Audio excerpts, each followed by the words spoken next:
Урматтуу мекендештер, мен дайыма өзүмдүн позициямды так жана даана билдирип келем. Мамлекет бизнеске тоскоолдук кылбаш керек, кысым жасабаш керек. Мамлекет бизнеске шарт түзүп бериш керек, колдош керек, коргош керек. Ал эми уран өндүрүү бул бизнес эмес. Уранды өндүрүү деген бул жалпы биздин кыргыз элибизге,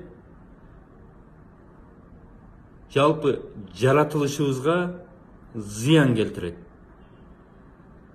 Огу жок мынтык 10 адамды коркутат. Урандын аты өзү коркунучтуу. Уранды пайдалануу бул адам затка каршы пайдаланылат. Уран атомный станцияларга, атомный бомбаларга колдонулат. Эсибизден чыгарбашыбыз керек. Чернобылдагы, Хиросимадагы, Нагасакидеги окуяларды. Ошондуктан биз депутаттар